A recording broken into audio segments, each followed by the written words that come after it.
रायपुर से खबर, जहां बृहस्पति सिंह को माफ नहीं करेंगे टीएस सिंहदेव। जी हां, बृहस्पति सिंह के माफी मांगने के प्रस्ताव को बाबा ने ठुकरा दिया है और कहा है कि गलती करके सॉरी बोलने का कोई औचित्य नहीं है। बृहस्पति सिंह पर कई बार देखिए आरोप भी लगे हैं अपनी पार्टी के खिलाफ। वो कई बयान दे चुके हैं। अपनी ही पार्टी के नेताओं को उन्होंने कटघरे में खड़ा किया था। विधानसभा चुनाव के बाद ये सिलसिला तो और भी ज्यादा हो गया था। बृहस्पति सिंह ने कांग्रेस में लौटने की इच्छा जताई है। अब टीएस बाबा कोई अड़ंगाबाजी नहीं करते, मुझे यकीन है। देखिए, पहले यही वो बृहस्पति सिंह है जिन्होंने कुमारी शैलजा और टीएस सिंहदेव को लेकर बड़े बयान दिए थे और काफी सुर्खियों में भी थे वो बयान। और अब ये कह रहे हैं कि वो तो राजा है, हम प्रजा है। फिर से कांग्रेस में आने की इच्छा जताई है बृहस्पति सिंह ने। हालांकि टीएस सिंहदेव ने साफ कह दिया है कि मैं उन्हें माफ नहीं करूंगा। पहले गलती करो, उसके बाद सॉरी बोलो, इस बात का कोई औचित्य नहीं है। बड़े लोगों का बड़प्पन वही होता है जो सबकी गलती को माफ करे।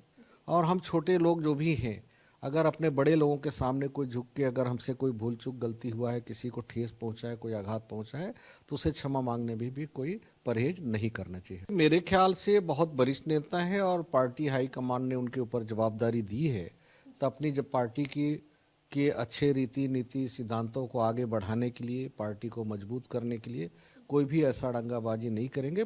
मुझे यकीन है कि सबको जोड़ने का काम करेंगे और पार्टी को मजबूत करने का काम करेंगे। आप सॉरी बोल दो और फिर वही गलती करो, फिर वही गलती करने के बाद फिर सॉरी बोल दो, फिर वही करो, तो कोई औचित नहीं रहता।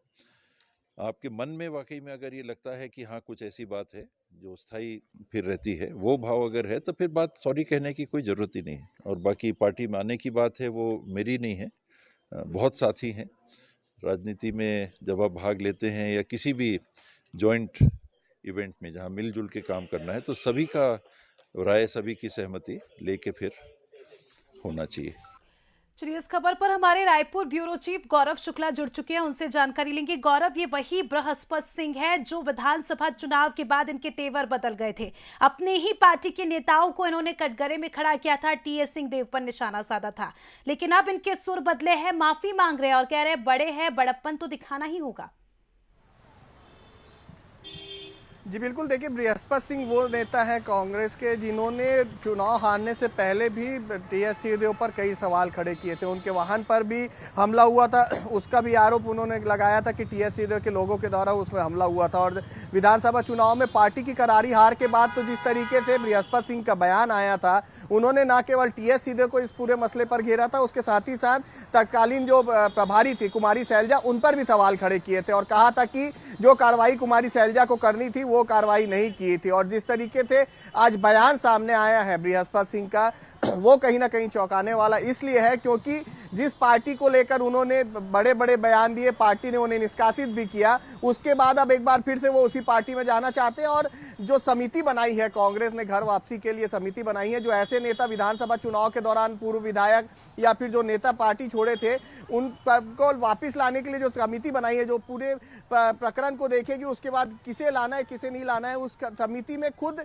टीएस सिंहदेव भी मौजूद है। चाहे हम बात करें तो नेता प्रतिपक्ष चरण दास महंत उस समिति में है, टीएस सिंहदेव और कई ऐसे बड़े नेता जो हैं वो इस समिति में है। लेकिन जिस तरीके से टीएस सिंहदेव का बयान आया है और उन्होंने कहा है कि मैं माफी मांगने वाले के ऊपर विश्वास नहीं कर रखता, मतलब सॉरी बोलने वाले के ऊपर मेरा भरोसा नहीं। बिल्कुल गौरव, एक स्पष्टवादी नेता के तौर पर हम बाबा की छवि देखते हैं। वो जो भी बोलते हैं स्पष्ट बोलते हैं। हालांकि उन्होंने कहा है कि इस सॉरी का कोई औचित्य तो नहीं है, लेकिन अभी देखने वाली बात होगी कि क्या कुछ अब पार्टी बृहस्पति सिंह को लेकर फैसला लेती है। क्या ये कांग्रेस पार्टी में फिर से एंट्री कर पाते हैं, यानी ये देखने वाली बात होगी। फिलहाल के लिए आपका शुक्रिया जुड़ने के लिए और जानकारी के लिए।